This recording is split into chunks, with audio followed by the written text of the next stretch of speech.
بسم اللہ الرحمن الرحیم۔ اہل سنت برادران کے نزدیک نمازی جب کوئی نماز پڑھ رہا ہو اس کے آگے سے گزرنے وہ بہت شدید جو ہے وہ گناہ شمار کیا جاتا ہے، اور بڑی سخت جو ہے وہ تعبیرات استعمال کی گئی ہیں۔ تو ہم نے سوچا کہ اس کی وجہ کیا ہے، اس کے بارے میں ذرا تحقیقات کی جائیں کہ کیا حدیث میں کیا بیان ہوا، اس کی تفسیر کیا کی گئی ہے۔ اس کے لیے ہم نے حدیث دیکھی جو رسول اللہ صلی اللہ علیہ وآلہ وسلم سے وارد ہوئی ہے، صحیح بخاری صحیح مسلم میں ہے، جس میں رسول کے صحابی نے آپ سے نقل کیا کہ آپ نے فرمایا کہ نمازی کو چاہیے کہ اپنے آگے سے کسی کو گزرنے نہ دے، اور اگر وہ اس پر مصر رہے تو اس سے لڑے۔ فلیقاتل کا لفظ استعمال ہوا ہے۔ اس کے لیے ہم نے سوچا کہ اس کی تفسیر دیکھیں کہ بلوغ المرام میں صفی الرحمن مبارک پوری کہتے ہیں کہ نمازی گزرنے والے کو اشارے سے روکنے کی کوشش کرے، اس کے باوجود اگر وہ گزرنے پر بضد ہو تو ذرا سختی سے دھکا دے کر روکے، پھر بھی نہ مانے تو اسے مارے۔ اسی طرح فوائد المسائل میں حافظ زبیر علی زئی کہتے ہیں کہ سیدنا ابن عمر رات کو جب نماز میں کوئی رکاوٹ سے طرح نہ ملتا تو وہ کسی آدمی کو یہ رکاوٹ بناتے اور فرماتے کہ میری طرف پیٹ کر کے بیٹھ جاؤ۔ اس کی بولنے سند جو ہے وہ صحیح ہے۔ اسی طرح مشہور تابعی امام شعبی اپنا کوڑا زمین پر ڈال کر اس کی طرف نماز پڑھتے تھے۔ اب اس کی سند جو ہے بولنے حسن ہے۔ وہ کسی شخص کو بٹھائیں یا کوئی چیز رکھیں تو بہت قوی ہے، امکان ہے کہ توجہ یا اس چیز کی طرف یا اس شخص کی طرف جائے۔ بہرحال فوائد المسائل میں اسی طرح شیخ حافظ محمد امین جو ہے سنن نسائی کی حدیث جو ہے اس کے ذیل میں فرماتے ہیں کہ ابو سعید خدری سے روایت ہے کہ وہ نماز پڑھ رہے تھے، اچانک مروان کا بیٹا ان کے آگے سے گزر رہا تو آپ نے اسے روکا، وہ نہیں لوٹا تو آپ نے اسے مارا۔ بچہ روتا ہوا نکلا اور مروان کے پاس آیا اور انہیں یہ بات بتائی۔ مروان نے ابو سعید خدری سے کہا کہ آپ نے اپنے بھتیجے کو کیوں مارا؟ تو انہوں نے کہا کہ میں نے اسے نہیں بلکہ شیطان کو مارا ہے۔ اسی طرح ایک آخری تفسیر کے مولانا داؤد راز فوائد المسائل میں صحیح بخاری کی اسی حدیث کے ذیل میں فرماتے ہیں کہ ابو صالح سمان فرماتے ہیں کہ میں نے حضرت ابو سعید کو دیکھا کہ وہ جمعۃ المبارک کے دن کسی چیز کو لوگوں سے طرح یا رکاوٹ بنا کر نماز پڑھ رہے تھے کہ ابو محیط کے بیٹوں میں سے ایک نوجوان نے ان کے آگے سے گزرنے کی کوشش کی۔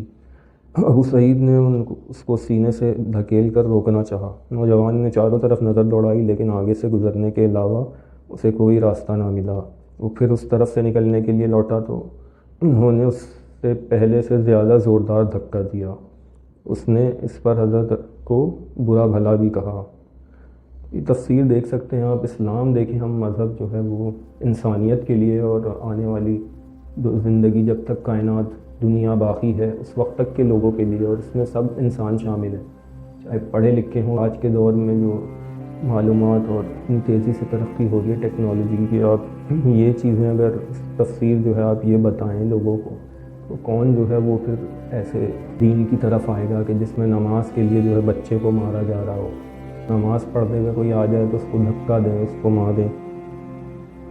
در حقیقت یہ نتیجہ ہے کہ اہل بیت سے ڈرے، اہل بیت سے دور ہونے کا، کہ ہمارے مکتب تشیع میں اس طرح کی جو ہے شدت سے اس میں حدیث موجود نہیں، بلکہ امام صادق علیہ السلام سے روایت ہے۔ اس سے طرح رکھنے کا یعنی رکاوٹ رکھنے کو مستحب قرار دیا ہے، جبکہ کوئی نمازی کے آگے سے گزرے تو اس کو مکروہ قرار دیا ہے۔ اس طرح نہیں ہے کہ آپ جنگ کریں اس سے، تو ذرا اس پہ غور کریں کہ اس سے لڑے۔ جو حدیث میں اگر ہم دیکھیں بیان ہوا اس سے لڑے کیونکہ وہ شیطان ہے جو چاہتا ہے کہ نمازی کی توجہ خداوند متعال کی جانب سے ہٹا دے، جبکہ ہمارے علماء جو برادران نے تفسیر کی تو وہ شیطان کی فکر کو ہوا دینے والی ہے، شیطان کی مدد کرنے والی ہے۔ ایک طرف خداوند متعال حدیث قدسی میں فرماتا ہے کہ میں چھپا ہوا خزانہ تھا، میں نے چاہا کہ پہچانا جاؤں تو یہ کائنات خلق کی۔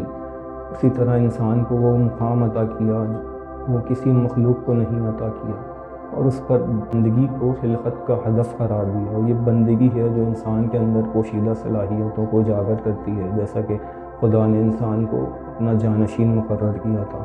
دوسری طرف دیکھیں، شیطان نے عزل سے قسم کھا رکھی ہے کہ میں تیری راہ میں بیٹھ کر لوگوں کو تیرے راستے سے روکوں گا۔